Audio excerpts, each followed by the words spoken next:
Hello students, আমার চ্যানেলে তোমাদেরকে স্বাগত। শুরু করছি ক্লাস 12 থার্ড সেমিস্টারের একটি রাষ্ট্রবিজ্ঞানের ক্লাস। দেখতে পাচ্ছ তোমাদের সঙ্গে রয়েছে রায় ও মার্টিন প্রশ্নবিদ্যা ক্লাস 12 থার্ড সেমিস্টার।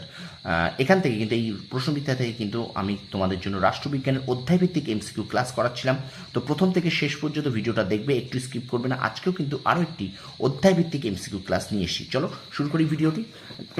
দেখো, আজকে কিন্তু অধ্যায়ভিত্তিক এমসিকিউ ক্লাসের হবে 14তম ক্লাসে, 70 পর্যন্ত হয়ে গেছে, 14তম ক্লাস হবে আজকে। ঠিক আছে, তো আমরা পড়ছিলাম রাষ্ট্রবিজ্ঞানের কিন্তু চতুর্থ অধ্যায়।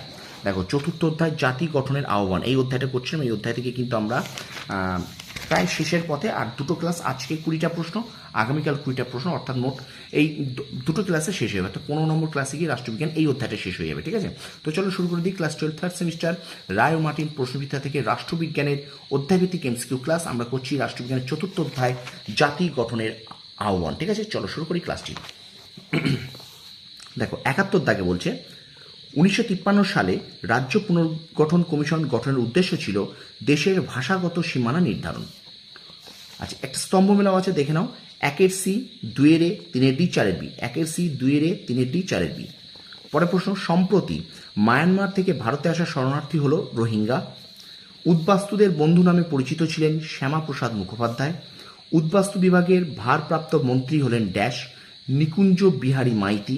আচ্ছা, এখানে দেখো তোমাদের স্তম্ভ মেলা বিবৃতি আছে। দেখো, 4টে বিবৃতি আছে, 4টে বিবৃতি আছে। বিবৃতি 1, বিবৃতি 2, বিবৃতি 3 এবং বিবৃতি 4। তো এখানে দেখে নাও, বিবৃতিগুলো সত্য মিথ্যা আছে। 1 মিথ্যা, 2 সত্য, 3 মিথ্যা, 4 সত্য হবে। ঠিক আছে, তাহলে 1 মিথ্যা, 2 সত্য, 3 মিথ্যা, 4 সত্য। ঠিক আছে, তোমরা বিবৃতিগুলো ভালো করে একটু পড়ে নেবে। ওকে, আচ্ছা, পরের প্রশ্ন দেখো, বাক্যগুলি সময় অনুসারে সাজাও। তো এখানে দেখো, মোটামুটি তোমাদের এই টোটাল প্যাসেজটা আছে, একটু পড়তে হবে। 4টে বাক্য দেওয়া আছে, 5টা বাক্য আছে। তো যদি সময় অনুসারে সাজাই, 2 4 1 3 2 5 1 3 4 হবে। ঠিক আছে, দেখে নাও, একটু ভালো করে এটা করে ভালো করে একটু দেখবে এগুলো। ঠিক আছে, দেখো, তাহলে 2 5 1 3 4, 2 5 1 3 4 হবে। ঠিক আছে, এই 5টা একটু বাক্যগুলোকে ভালো করে দেখে নাও। উত্তরটা আমি বলে দিলাম 77 সি। আচ্ছা, তারপর দেখো, উদ্বাস্তু শব্দটির অর্থ সহিংসতার কারণে দেশ থেকে পলায়ন। সহিংসতার কারণে দেশ থেকে পলায়ন উদ্বাস্তু শব্দের অর্থ। আচ্ছা, ভারত বিভাজনের পর নবগঠিত পাকিস্তানকে বিকলাঙ্গ কীটদগ্ধ বলে আখ্যায়িত করেছিলেন মোহাম্মদ আলী জিন্না। পূর্ববঙ্গের উদ্বাস্তু সমস্যার সমাধান না হওয়ার প্রতিবাদে তৎকালীন কোন কেন্দ্রীয় মন্ত্রী পদত্যাগ করেন? উত্তর হবে শ্যামাপ্রসাদ মুখোপাধ্যায়। পরের প্রশ্ন, ভাষাভিত্তিক গুজরাট রাজ্যটি গঠিত হয় 1960 সালে। আচ্ছা, দ্য গ্রেট ক্যালকাটা কিলিং হয়েছিল 1946 সালের 16ই আগস্ট। গোয়া ভারতে অন্তর্ভুক্ত হয় 1961 সালে। স্বাধীন সিকিম ভারতে অঙ্গরাজ্য হিসেবে পরিগণিত হয় 1975 সালে। পরের প্রশ্ন দেখো, পশ্চিমবঙ্গে ইউনাইটেড সেন্ট্রাল রিফিউজিস কাউন্সিল ইউসিআরসি তৈরি হয় যে সালে? 1950। উদ্বাস্তুদের পুনর্বাসনের জন্য পশ্চিমবঙ্গ সরকার দণ্ডকারণ্যে ব্যবস্থা করেছিল। জুনাগড় ভারতে অন্তর্ভুক্ত হয় 1949 সালে। একটু লাইক করো। আচ্ছা, পরের প্রশ্ন দেখো, কর্ণাটক রাজ্যের পূর্ব নাম কি ছিল? মহীশূর।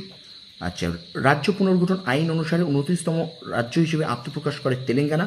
এবং আজকের ক্লাসের শেষ প্রশ্ন, অর্থাৎ বর্তমানে 2024 পশ্চিমবঙ্গের নতুন রাজ্য গঠনের বিতর্কিত দাবি হলো গোর্খাল্যান্ড। ঠিক আছে, তো এই পর্যন্ত আমরা 14তম পর্ব শেষ করলাম। ক্লাস 12 থার্ড সেমিস্টার রায় মার্টিন প্রশ্নবিদ্যা থেকে রাষ্ট্রবিজ্ঞানের অধ্যায়ভিত্তিক এমসিকিউ ক্লাস আজকে আমরা 14তম ক্লাস শেষ করলাম। ঠিক আছে, ভিডিওটা ভালো লাগলে অবশ্যই কিন্তু লাইক করবে, কমেন্ট করবে, বন্ধুদের মাঝে বেশি বেশি করে শেয়ার করবে। আর আমার চ্যানেলে যদি নতুন হয়ে থাকো অবশ্যই চ্যানেলটা সাবস্ক্রাইব করো, পাশে থাকা বেল আইকনে প্রেস করে রাখো। ঠিক আছে, আমি কিন্তু ক্লাস 12 রাষ্ট্রবিজ্ঞানের অধ্যায়ভিত্তিক এমসিকিউ ক্লাস শেষ হলেই কিন্তু আমি রাষ্ট্রবিজ্ঞানে কিন্তু তোমাদের জন্য মডেল সেট করাবো। সুতরাং অবশ্যই কিন্তু যারা এখনও আমার চ্যানেলটাকে সাবস্ক্রাইব করোনি, সাবস্ক্রাইব করে রাখো আর পাশে থাকা বেল আইকনে প্রেস করে রাখো। তোমরা সফল হও, তোমাদের সাফল্য কামনা করি। ধন্যবাদ।